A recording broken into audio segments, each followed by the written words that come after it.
Hello welcome to our channel. నేను మీ విజయలక్ష్మి. ఈరోజు అయితే మనం స్వీట్ పాస్తాని అయితే ప్రిపేర్ చేసుకుందాం అండి. దానికోసం 2 గ్లాసుల వాటర్ని అయితే స్టవ్ మీద పెట్టుకొని కొంచెం సాల్ట్ కొంచెం ఆయిల్ వేసుకొని 1 కప్పు పాస్తాని అయితే తీసుకుందాం అండి. పాస్తాని ఏ రకమైన పాస్తా అయినా మీరు తీసుకోవచ్చు. ఆ పాస్తాని మనం 80% వరకు అయితే ఉడకపెట్టుకుందాం అండి.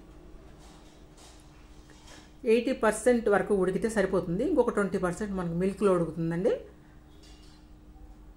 ఇదిగోండి పాస్తాని ఈ విధంగా ఉడికింది లేనిది చూసుకుందాము.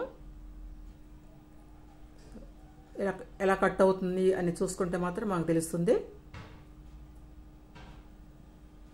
ఇదిగోండి కట్ అయింది. ఇప్పుడైతే మనకి 80% ఈ పాస్తా ఉడికిపోయినట్లే. ఇప్పుడు మనం దీన్ని ఫిల్టర్ చేసుకుందామండి. ఫిల్టర్ చేసుకొని దాని మీద చన్నీళ్ళు అయితే పోసుకొని దీన్ని ఒక పక్కన పెట్టుకుందాము. మనం బెల్లంతో అయితే ఈరోజు మనం పాస్తాని అయితే ప్రిపేర్ చేసుకున్నామండి. స్వీట్ పాస్తా అని మీకు చెప్పాను కాబట్టి షుగర్తో కాకుండా బెల్లంతో అయితే మీకు పాస్తాని ప్రిపేర్ చేసి చూపిస్తాను. ఒక కళాయి తీసుకొని దాంట్లో 1 కప్పు బెల్లం అయితే తీసుకోండి.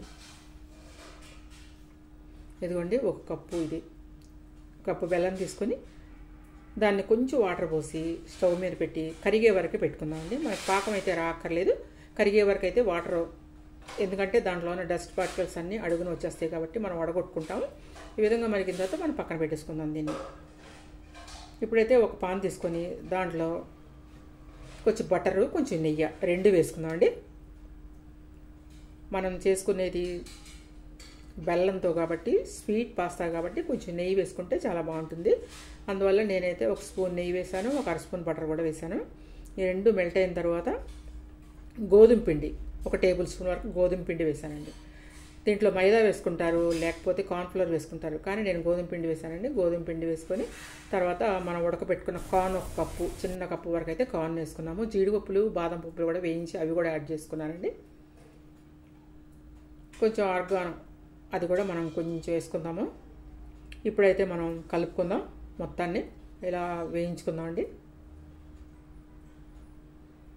చూస్తారు కదా, మంచి టేస్ట్గా అయితే ఉంటుంది ఈ స్వీట్ పాస్తా. పిల్లలు అయితే చాలా ఇష్టంగా తింటారండి. మిల్క్ పోసుకుంటూ క్రీమీ స్ట్రక్చర్ వచ్చే వరకు కూడా మనం కలుపుకోవాలండి. మిల్క్ మీకు 1 అర లీటర్ వరకు అయితే మిల్క్ అయితే నేను యాడ్ చేశాను. ఈ విధంగా కలుపుకోండి.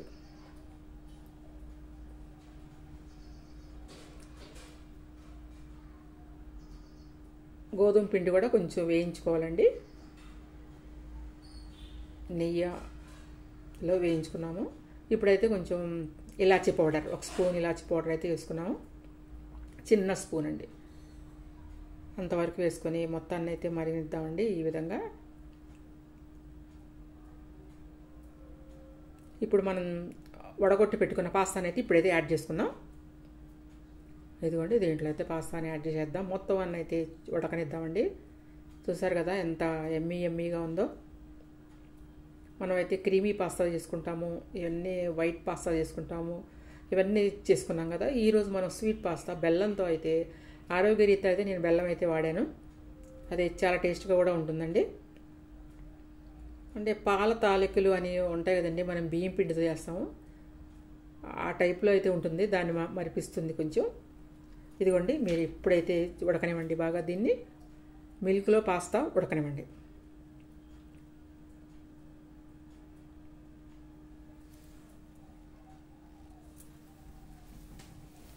ఇప్పుడు కొంచెం సాల్ట్ టేస్ట్ కోసం అయితే పించ్ ఆఫ్ సాల్ట్ అయితే యాడ్ చేశాను.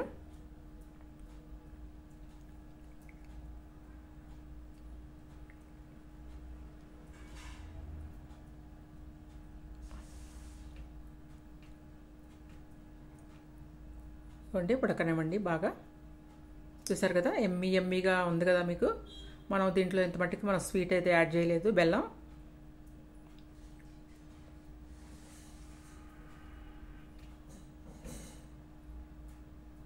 ఇప్పుడు ఉన్న 20% కూడా మనం 80% వాటర్లో ఉడికించాం, 20% ఇప్పుడు ఉడకనిద్దామండి పాలల్లో. పాల తాలికలు అంటారు కదా, ఆ టైప్లో మనకి కనిపిస్తున్నాయి కదండి. తింటే కూడా అదే టేస్ట్ వస్తుందండి, పాల తాలికల టేస్టే వస్తుంది. చాలా బాగుంటుంది కూడా. ఒకసారి అయితే ట్రై చేసుకోండి ఈ విధంగా కూడా. ఇంత మట్టిగా ఎవరు చేసి ఉండరు ఇలాగా ఈ టైప్లో. నేనైతే మీకు చేసి చూపిస్తున్నాను. టేస్ట్గా ఉంది కాబట్టి మీకు చూపిస్తున్నాను. మీరు కూడా ఒకసారి అయితే తయారు చేసుకోండి. ఏ విధంగా వచ్చిందని అయితే నాకైతే కమెంట్ చేసి చెప్పండి. చూసారు కదా 20% అయితే మనకి ఉడికిపోయింది. ఇప్పుడు మనం కరిగి పెట్టుకున్నాం కదండి బెల్లం, ఆ బెల్లాన్ని కూడా అయితే మనం దీంట్లో యాడ్ చేసేద్దాం. మనం బెల్లాన్ని డైరెక్ట్గా వేయచ్చండి దీంట్లో. బెల్లం కాకపోతే డస్ట్ పార్టికల్స్ ఉంటాయి. తర్వాత మనం స్టవ్ తీసినాక బెల్లాన్ని యాడ్ చేసుకోవాలండి, బెల్లం వాటర్ని, లేకపోతే పాలు ఇరిగిపోయే ఛాన్సెస్ అయితే ఉంటాయి. ఇదిగోండి, ఇప్పుడైతే మనం కరిగించుకున్న బెల్లం వాటర్, అప్పుడు బెల్లాన్ని అయితే మనం కరిగించాం కదా, అది కూడా యాడ్ చేసుకొని మళ్ళీ వీటిలన్నిటిని కూడా తిప్పుకోండి. ఇప్పుడు మనం స్టవ్ని అయితే హై ఫ్లేమ్లో పెట్టుకోకూడదు, స్టవ్ తీసేసినా పర్వాలేదండి. స్టవ్ తీసేసేయండి, లేకపోతే బెల్లం ఇరిగిపోయే ఛాన్సెస్ ఉంటుంది. ఇప్పుడు బాగా తిప్పుకోండి. చూస్తారు కదా, ఎమ్మీగా ఉండే బెల్లం పాస్తా రెడీ అయిపోయింది. ఈ విధంగా మీరు తయారు చేసుకోండి, మీరు కూడా తయారు చేసుకోండి. టేస్ట్ని అయితే ఒకసారి చూడండి. ఎవరైనా నా ఛానల్ కొత్తగా చూస్తున్నట్లయితే మాత్రం సబ్స్క్రైబ్ చేసుకోండి. వీడియో మీకు నచ్చినట్లయితే మాత్రం లైక్ చేయండి. Please like my video.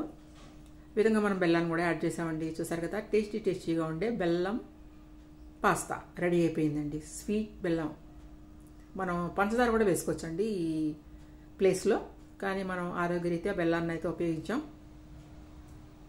అంతేనండి, ఇంకా మనం అయితే దీన్ని సర్వ్ చేసేసుకోవచ్చు. వేడివేడిగా తింటే చాలా బాగుంటుంది. నెయ్యి వేసాక ఇంకా కొంచెం నెయ్యి కూడా మీరు వేసుకోవచ్చు. చూసారు కదా, thank you watching my video. Bye bye. రేపు మళ్ళీ మంచి వీడియోతో మీ ముందుకైతే వస్తాను. అంతవరకు సెలవు మరి.